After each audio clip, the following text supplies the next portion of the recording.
Je voudrais m'adresser ce matin au nom, à mon avis, d'au moins 60% des citoyens français lucides. Je voudrais m'adresser aux serviteurs et aux défenseurs de la nation et du peuple français. C'est ça leur mission. Je parle ici des forces de police et des forces armées de notre pays. Il faut qu'ils se souviennent qu'ils ne sont pas là pour servir une caste ou un pouvoir quelconque ou un parti ou quelques personnes dans un bureau. Ni une idéologie anti-France, ni une idéologie globaliste. Aujourd'hui, il est clair, ce n'est même plus à prouver, qu'une caste a pris le pouvoir depuis 2012 et a décidé de ne plus le lâcher. François Hollande, sous ses airs débonnaires, on peut dire, insignifiants, a finalement mis en place, avant de partir, les éléments qui empêcheront toute alternance et toute récupération de notre nation par des gens qui pensent justement à notre nation avant tout. Cette alliance est constituée de socialo-progressistes, aidés de milliardaires soutiens, qui détiennent bien entendu tous les médias, et ensuite il y a toute une caste de corrompus, qui ont un seul but, casser la nation française, casser l'identité française, et faire en sorte que la France soit, on va dire, diluée dans un monde globalisé. Il y a beaucoup d'indices, ne serait-ce que sur la justice, quand on voit le traitement de deux poids, deux mesures, quand on voit que l'ensauvagement n'est pas combattu, que l'islamisme radical n'est pas combattu, que l'immigration continue malgré les phrases de temps en temps, mais on veut bien, évidemment, diluer la nation française. Aujourd'hui, avec le Covid, on arrive à la fin du plan. Les preuves sont nombreuses. Les gens qui les démontrent sont étouffés et traités de complotistes. Il est évident que tout ce Covid est une escroquerie de grande ampleur.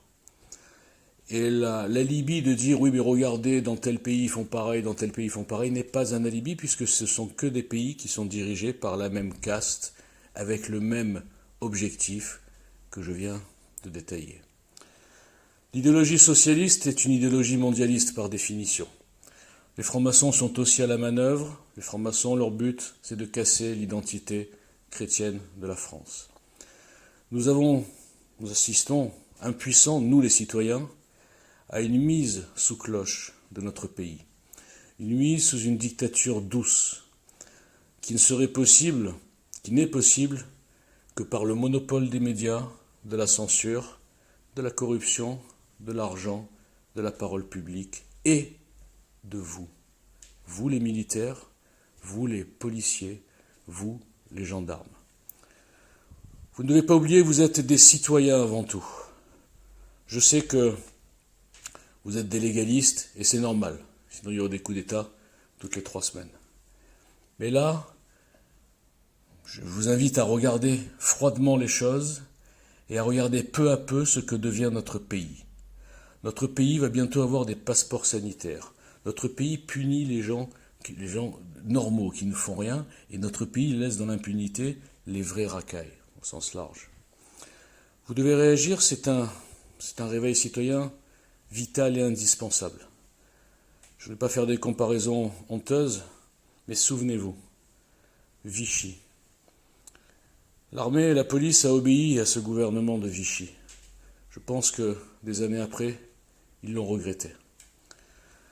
Ne devenez pas les mêmes qui, justement, sur la base de la légalité, ne bougeront pas et obéiront jusqu'à la fin de la mise à mort de notre pays.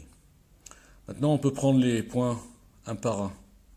La trahison a commencé en 2005, ou plutôt en 2008. Depuis 2008, messieurs, dames, la Constitution est invalidée.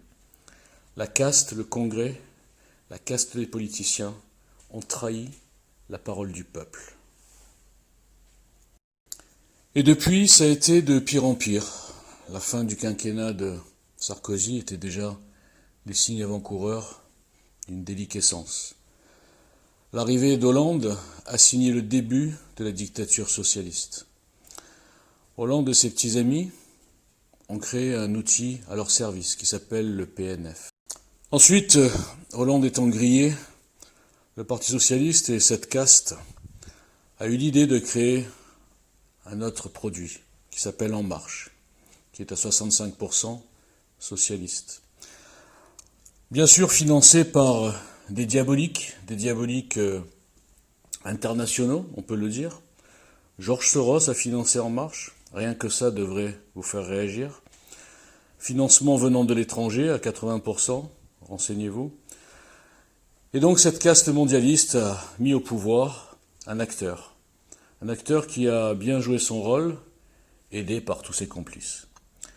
Et depuis Macron, nous assistons à une accélération vraiment du plan mondialiste, qui est géré non pas par des politiciens élus, mais par des financiers, par des, je répète, diaboliques, et qui sont aussi à la manœuvre dans l'escroquerie des élections américaines. Aujourd'hui, il n'y a plus aucun doute. Nous sommes partis dans une spirale mondialiste, européiste, qui nie la France, qui nie le peuple français, qui nie l'identité et la nation française. Je ne vais pas détailler, ce serait trop long, de détailler tous les scandales, toutes les corruptions, toutes les petites gestions de petites castes, les renvois d'ascenseurs, les petites manœuvres. Et aujourd'hui, notre pays traverse une crise qu'on ne pourra régler que par une explosion. Quand je dis une explosion, c'est une réaction plutôt. Une réaction du peuple et de vous, les serviteurs de la nation. Nous avons tous les éléments pour démontrer que ce gouvernement est illégitime, que je répète, cette constitution est invalide. Et nous devrons passer par une période de transition, de réinformation, et in fine de renaissance de notre nation. Et ça ne pourra se faire, malheureusement, pas par les voies de la politique. Aujourd'hui, les voies de la politique sont bouchées. Les médias sont corrompus. Aucun parti, aucun politicien ne pourra casser ce mur. Nous avons une partie du peuple qui est lobotomisée, malheureusement, par cette propagande. Alors je vous le dis aujourd'hui, tout seul, dans mon salon, sans aucune audience, si dans l'année qui vient, 2021, il n'y a pas une remise en cause, une réaction, ça sera trop tard. Et on ne pourra plus rien rattraper. Et vous, la police, vous, l'armée, vous, les citoyens, vous vous en mordrez les doigts. Et nous aussi.